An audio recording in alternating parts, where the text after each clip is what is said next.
Samajwadi party के नेता आजम खान की जमानत अर्जी पर आज सुनवाई होगी। रामपुर एमपी एमएलए कोर्ट से जमानत अर्जी खारिज होने पर आजम खान हाई कोर्ट पहुंचे। रामपुर के चर्चित क्वालिटी बार पर कब्जे के आरोप में जेल में बंद है। इस वक्त आजम खान जस्टिस समीर जैन की सिंगल बेंच मामले की सुनवाई कर रही है। अन्य आरोपी तंजीन फातिमा, अब्दुल्ला आजम को पहले ही जमानत मिल चुकी है।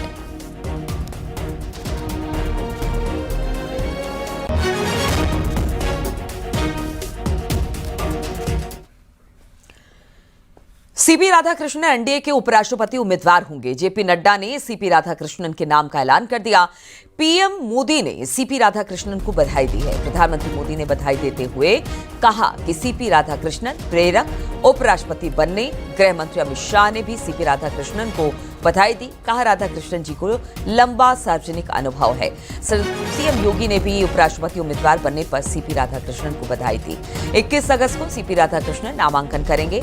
अभी महाराष्ट्र के राज्यपाल हैं सीपी राधाकृष्णन।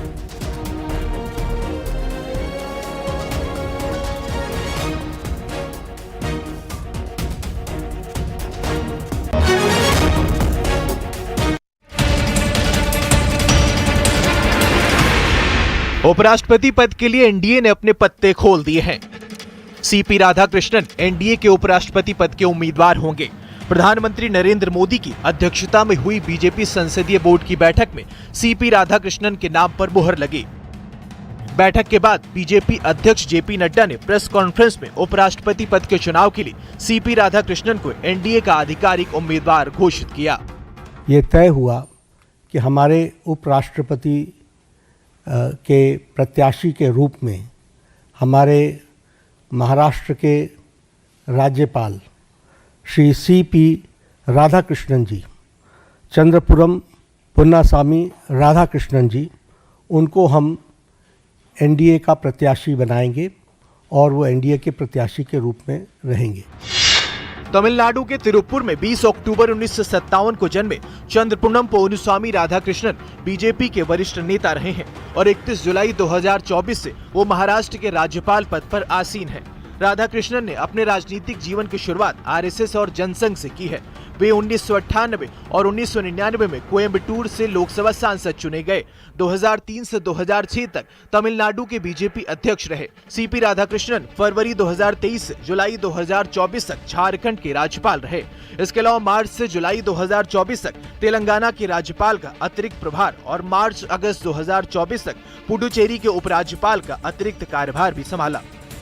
जगदीप धनखड़ के इस्तीफे के बाद खाली हुए उपराष्ट्रपति पद के लिए 9 सितंबर को चुनाव होने हैं, जिसके लिए सत्ता पक्ष और विपक्ष में गहमागहमी चरम पर है। एनडीए ने उम्मीदवार घोषित कर अपनी पहली चाल चल दी है। अब इंतजार है विपक्ष के कदम का। Bureau report, news 18।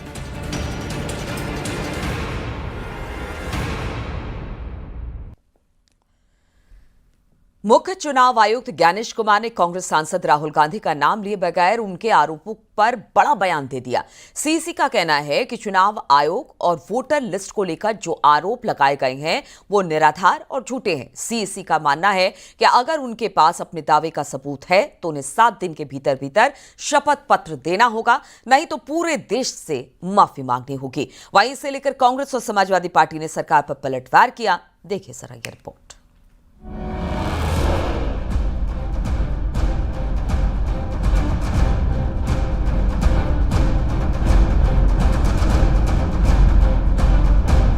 चुनाव आयोग ने वोट चोरी के आरोपों पर नेशनल मीडिया सेंटर में प्रेस कॉन्फ्रेंस की। राहुल गांधी का नाम लिए बिना ही chief election commissioner Gyanesh Kumar ने कहा कि पीपीटी प्रेजेंटेशन में दिखाया गया डेटा हमारा नहीं है। चुनाव आयोग का कहना है कि वोट चोरी के आरोपों पर हलफनामा दे या देश से माफी मांगे।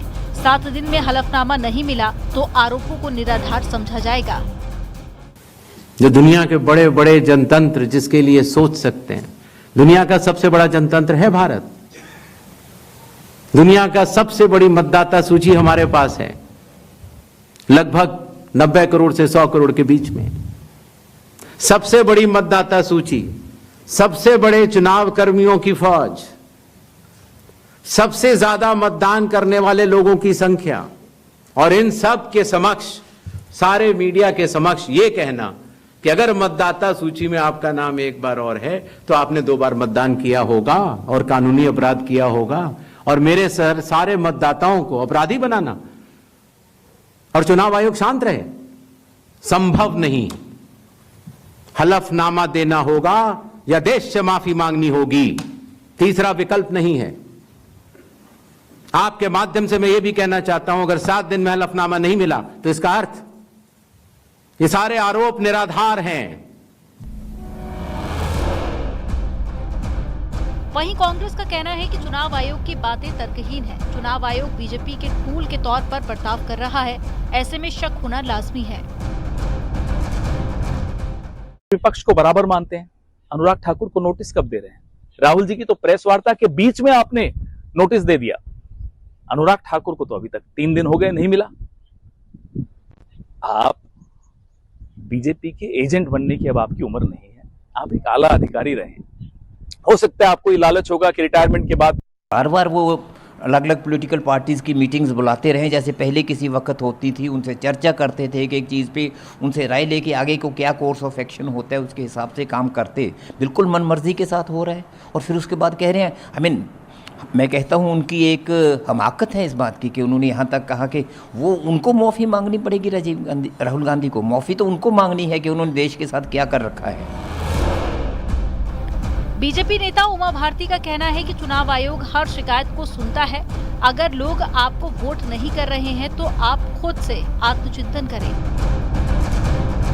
चुनाव आयोग हर कंप्लेन को सुनता है, इलेक्शन ऑब्जर्वर हर कंप्लेन पे कार्रवाई करता है। अब जनता ही आपको वोट नहीं दे रही है तो फिर तो इसमें आप आत्मचिंतन करिए ना कि लोग आपसे विमुख क्यों हो गए हैं। आप अपनी करतूतों को याद तो करिए कि लोग आपको वोट क्यों नहीं दे रहे हैं। वहीं समाजवादी पार्टी का कहना है कि चुनाव आयोग असली मुद्दे छुपाकर बात को घुमा रहा है। चुनाव आयोग आम आदमी के वोटों की चोरी कर रहा है। हम लोग पिछले 1 साल से लगातार कह रहे हैं कि लोकसभा चुनाव में भाजपा ने वोट चोरी करने का काम किया था। तो 1 साल से चुनाव आयोग ने प्रेस कॉन्फ्रेंस या खंडन क्यों नहीं किया? मुख्य चुनाव आयुक्त ने कहा कि एक पीपीटी दिखाकर जिसमें चुनाव आयोग के आंकड़े नहीं है, गलत तरीके से विश्लेषण करना और ये कहना कि किसी महिला ने 2 बार मतदान किया है, ये बेहद गंभीर आरोप है। बगैर हलफनामे के ऐसे संगीन आरोपों पर चुनाव आयोग कार्रवाई नहीं कर सकता, क्योंकि ये संविधान और चुनाव आयोग दोनों के विरुद्ध होगा।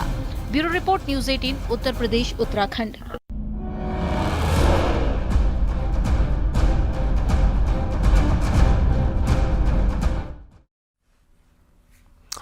और लोकसभा में आज जन विश्वास संशोधन विधेयक पेश किया जाएगा। लोकसभा में वाणिज्य एवं उद्योग मंत्री पीयूष गोयल इस बिल को पेश करेंगे। इस विधेयक में 350 से ज्यादा प्रावधानों में संशोधन का प्रस्ताव है। जीवन और व्यापार को सुगम बनाने के उद्देश्य से कुछ छोटे अपराधों में सजा के प्रावधान को खत्म करने वाला ये बिल है। इससे पहले 2023 में विधेयक पारित हुआ था, जिसमें 183 प्रावधान को अपराध मुक्त किया गया था। छोटे अपराधों में सजा का प्रावधान होगा खत्म। 15 अगस्त को स्वतंत्रता दिवस पर अपने भाषण में प्रधानमंत्री नरेंद्र मोदी ने ऐसे कानून को खत्म करने के संकेत दिए थे, जिसमें छोटी छोटी बातों पर भी जेल की सजा का प्रावधान था।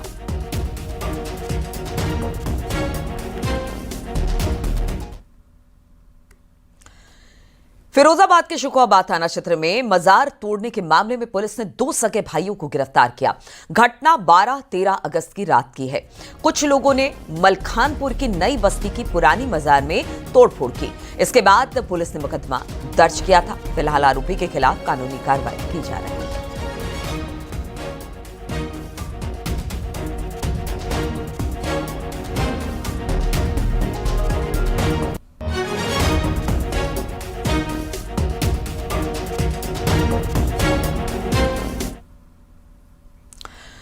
मुजफ्फरनगर में एक विवाहिता के आत्महत्या का मामला सामने आया है, जहां विवाहिता ने सुसाइड नोट लिखकर इंसाफ की गुहार लगाई। फिलहाल पुलिस ने मौके पर पहुंचकर शव को पोस्टमार्टम के लिए भेजा है और मामले की छानबीन में जुट गई है। सुसाइड नोट में ससुराल वालों पर दहेज उत्पीड़न का आरोप लगाया गया है।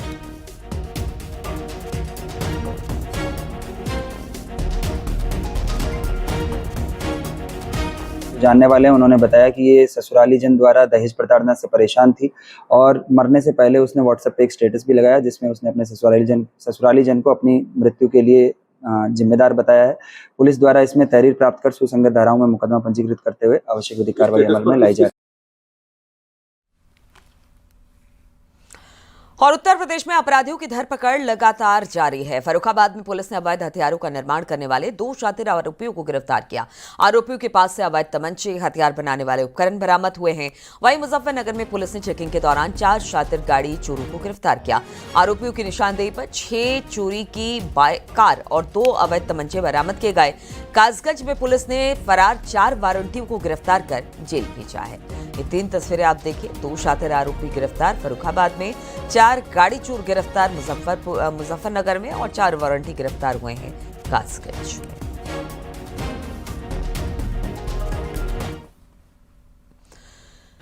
बुलंदशहर में मामूली विवाद में बड़े भाई ने छोटे भाई की बेरहमी से पिटाई कर दी, जिसके इलाज के दौरान मौत हो गई। घटना के बाद आरोपी विशाल मौके से फरार हो गया। सूचना पर पहुंची पुलिस ने शव को कब्जे में लेकर पोस्टमार्टम के लिए भेज दिया है। फिलहाल पुलिस आरोपी की तलाश में जुटी हुई है और मामले की जांच कर रही है। पूरा मामला थाना खुर्जानगर कोतवाली क्षेत्र के गांव सीकरी का बताया जा रहा है।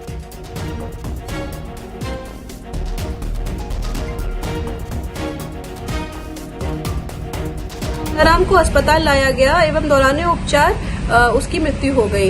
इस संबंध में पुलिस के द्वारा फॉरेंसिक यूनिट की सहायता से घटनास्थल निरीक्षण किया गया एवं घटना की जांच पड़ताल की गई। प्राथमिक जांच में पारिवारिक कलह के कारण यह घटना होना प्रतीत होता है। इस संबंध में पिता की तहरीर के आधार पर सुसंगत धाराओं में मुकदमा पंजीकृत किया जा रहा है एवं अभियुक्त गिरफ्तारी हेतु लगातार दबिश दी जा रही है। पुलिस के द्वारा अग्रिम विधिक कार्रवाई। और आगरा में भूम माफिया ने सरकारी पार्क पर कब्जा करने की कोशिश की, जिसका कॉलोनी के लोगों ने जमकर विरोध किया। आरोप के मुताबिक एक मुस्लिम शख्स अंसार अली कुछ लोगों के साथ पहुंचा और पार्क की बाउंड्री तोड़कर कब्जे की कोशिश करने लगा, जिसका विरोध करने पर उसने धमकी भी दी। बताया जा रहा है कि कॉलोनी निवासियों की रजिस्ट्री में भी प्राधिकरण के बनाए गए पार्कों को दर्शाया गया। लोगों ने कार्रवाई की मांग की है। पूरा मामला थाना ताजगंज क्षेत्र के GMB के पास जसोरिया एनक्लेव कॉलोनी का है। आगरा में भू माफियाओं के हौसले लगातार बुलंद होते जा रहे हैं। सरकारी जमीन हो या सरकारी पार्क, कब्जा करने का लगातार प्रयास किया जा रहा है। मामला थाना ताजगंज क्षेत्र के फतेहाबाद रोड पर स्थित जसोरिया एनक्लेव का है। सबसे पहले एक तस्वीर आपको दिखा रहे हैं जसोरिया एनक्लेव के अंदर बने इस पार्क की। इस पार्क पर एक भूमाफिया के द्वारा कब्जा करने का प्रयास किया गया, जिसके बाद कॉलोनी के लोगों ने इसका विरोध किया, तो अब उनको लगातार धमकी दी जा रही है। तस्वीर देख सकते हैं, काफी सालों पुराना ये पार्क है। ADA द्वारा अप्रूव किया गया था। ये पूरी कॉलोनी आगरा विकास प्राधिकरण के द्वारा अप्रूव की गई थी, उसी में ही ये पार्क शामिल था। लेकिन एक भूमाफिया आता है, वो इस पार्क पर कब्जा करने की कोशिश करता है। कॉलोनी के लोग हैं, उन्होंने विरोध किया, लेकिन सुनवाई पुलिस और प्रशासन के अधिकारियों के द्वारा अभी तक नहीं की गई। तो इन तमाम खबरों के साथ इस बुलेटिन में फिलहाल इतना ही। रुकेंगे छोटे से ब्रेक के लिए, लौटेंगे उत्तराखंड की खबरों के साथ।